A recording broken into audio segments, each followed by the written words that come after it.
지난 2017년 겨울 69명의 사상자를 낸 제천 스포츠센터 건물 화재와 관련해 유족들은 충청북도도 책임이 있다며 손해배상 청구 소송을 냈죠. 하지만 1심 재판부는 당시 소방대처와 피해자들의 사망 사이 인과관계가 불분명하다며 유족 측 의견을 받아들이지 않았는데요. 판결문을 입수해 분석했더니 당시 구조를 위해 투입된 사다리차가 헤맨 시간이 45분에 이르는 것으로 드러났습니다. 보도에 이지영 기자입니다. 제천 화재 참사 유가족은 충청북도 재난 대응에 책임이 있다고 주장합니다. 장비 사전 관리와 현장 지휘 모두 허술해 피해를 키웠다는 것.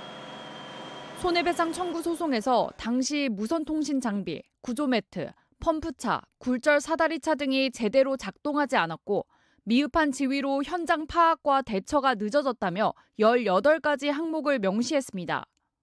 특히 CCTV를 직접 돌려보며 합동조사에서도 드러났던 굴절 사다리차 문제가 45분 동안 이어졌음을 처음 밝혔습니다.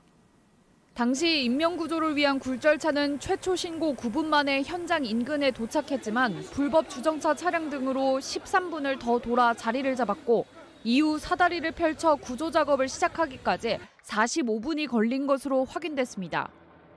평소 굴절차 작동 시 오류가 종종 발생했지만 대처하지 않았고 조작마저 미숙해 4번이나 사다리를 폈다 내리면서 시간을 소비한 겁니다.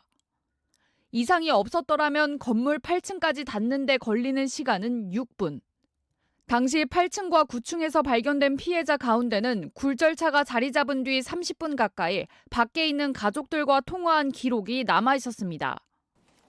재판부 역시 판결문에서 당시 대응에 일부 과실이 있던 점을 인정했습니다. 하지만 그러면서도 미흡한 대처로 인해 피해자들이 사망에 이르렀다고 보기에는 증거가 부족하다고 판단했습니다. 유족들은 항소를 준비하고 있습니다. CCTV에 나와 있는 객관적인 현상을 보고 얘기를 한 거니까 잘못이 있는 부분이 있으면 인정을 해줘야 되는데도 불구하고 무슨 형사재판 하듯이 우리가 더 증명을 해야 된다. 일부 과실을 인정하면서도 인과관계와 증거가 부족해 책임은 없다고 판단한 재판부.